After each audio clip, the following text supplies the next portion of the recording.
Well, what can I say? Christmas holidays brought us some bad news. While almost everybody abandoned the WhatsApp messaging app because of their new privacy policy, Pavel Durov, besides making fun of the Facebook Messenger, he also told a lot of interesting stuff about the upcoming updates of Telegram in his communication with users. And yes, we finally found out which font Durov is using. This is what we're gonna talk about today. Welcome to the Teleblog channel, and let's start.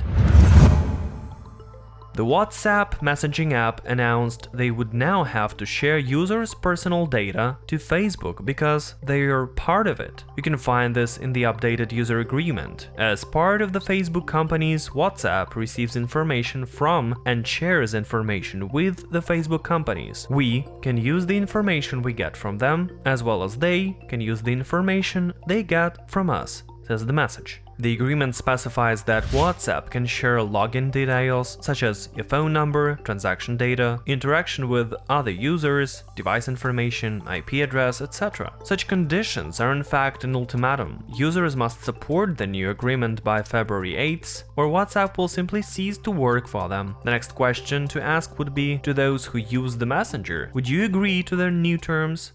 Various public figures have already commented on this terrible news. For example, Tesla and SpaceX founder Elon Musk made a tweet recommending to use the Signal messenger instead of WhatsApp due to their updated policy. A tweet by Musk got reposted by the Twitter CEO Jack Dorsey, and then the Signal app got a huge number of new users. In response, Signal's developers tweeted that verification codes were delayed across several providers because many people were trying to join Signal. And I mean, it wasn't just Elon Musk. Turkish President Recep Tayyip Erdogan also abandoned WhatsApp due to their privacy policy change. Due to the security concerns, the Turkish presidential administration will switch its groups that were previously in WhatsApp to BIP, a Turkcell-owned application. Erdogan's office, in its statement, also encouraged journalists to switch to BIP. Of course, Pavel Durov didn't stand aside because, as you may remember, he's always the first one to criticize WhatsApp. Durov noted that millions of people are outraged by the latest change in WhatsApp terms.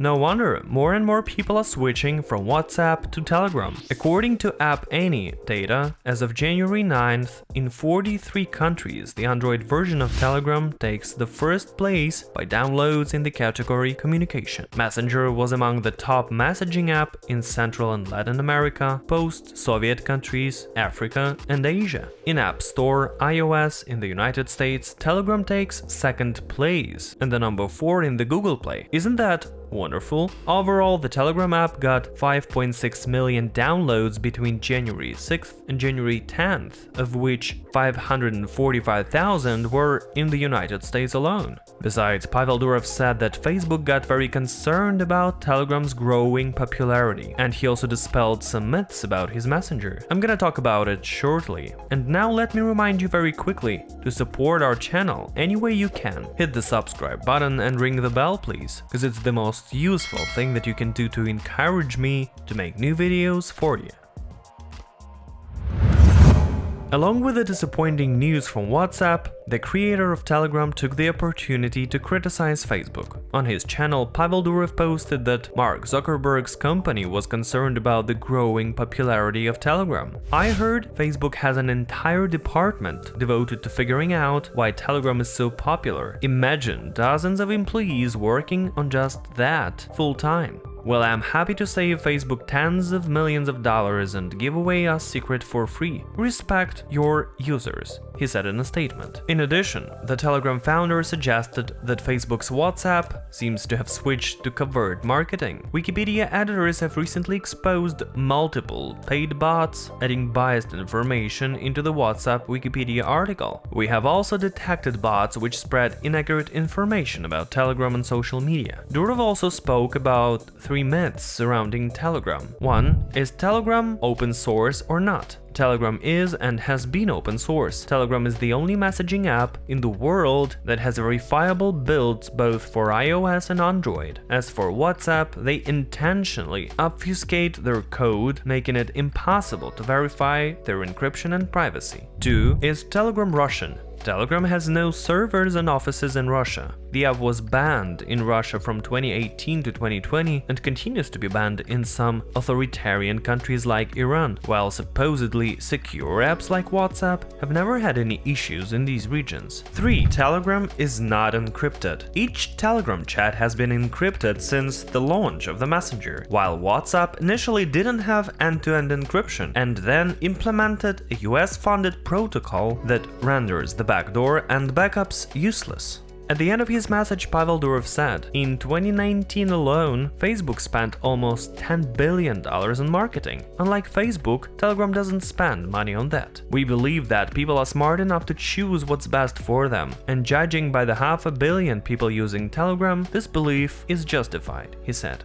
During the same days, Durov also got engaged in communication in his chat, where he sometimes answers various questions and shares upcoming updates. Pavel was asked about the voice recording in group calls and whether this possibility would be realized following the recent update of the Telegram. Durov replied yes, saying that the team was working on it. The Messenger's creator had approved the design and architecture for this feature a week ago. Also, the Telegram team is working on video calls and voice chats, so it's quite possible, and Durov hopes so, that we'll get group video calls in the next update. Besides, voice chats would get a screen sharing. There's also information about the update web version of the Messenger, which will become, according to Pavel, a super fast, minimalist, yet beautiful multifunctional client. Pavel has promised to add self-destructing messages in group chats too. They're planned for both mobile and desktop versions. And replying to the users who said they were willing to watch a 30-second ads twice a day to help monetize the Messenger, Pavel said they are planning on keeping private chats and private groups ad-free. So what we can do is just look forward to the new updates of the Messenger. And of course, finally, to all those who got curious, here we go. Pavel Durov uses Samsung S20, although he mentioned that he sometimes uses iPhone to test the iOS application. And in his free time, he plays the Assassin's Creed Valhalla.